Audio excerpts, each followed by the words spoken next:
Bonjour à tous et bienvenue sur cette stratégie en début de mois. Je recharge Air France, Air Liquide, Airbus, AXA, BIC, Carrefour, Casino, Crédit Agricole, Eiffage, Nike, TF1, Total et Vinci. J'ouvre une position Air France à 8,22 pour baisser mon prix d'achat moyen à 9. Il n'y a pas de dividende actuellement chez Air France. J'ouvre une position Air Liquide à 161 pour baisser mon prix d'achat moyen à 172. Il y a des dividendes chez Air Liquide. J'ouvre une position Airbus à 128 pour baisser mon prix d'achat moyen à 141. Il y a généralement des dividendes chez Airbus en avril.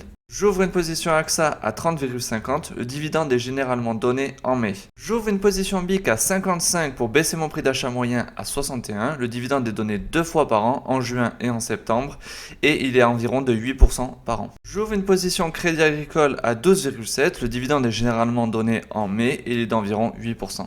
J'ouvre une position Carrefour à 13,2 pour baisser mon prix d'achat moyen à 14,4. Le dividende est donné une fois par an en mai et il est d'environ 6%.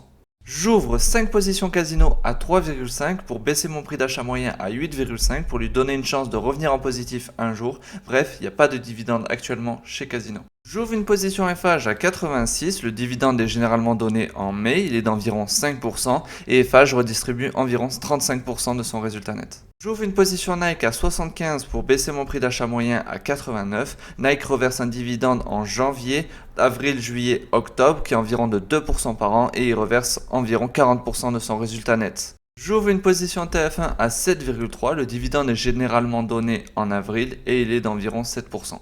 J'ouvre une position totale à 62, il reverse 3 fois dans l'année son dividende, en janvier, en avril, en juillet et en octobre aussi, et il est d'environ 5% par an.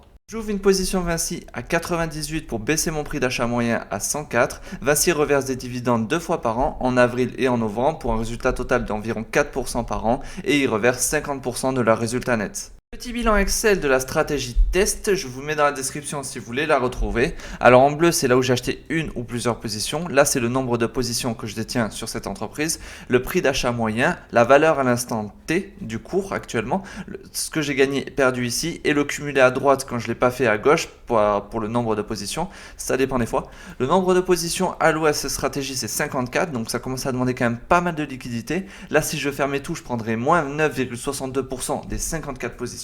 Ce qui fait mal.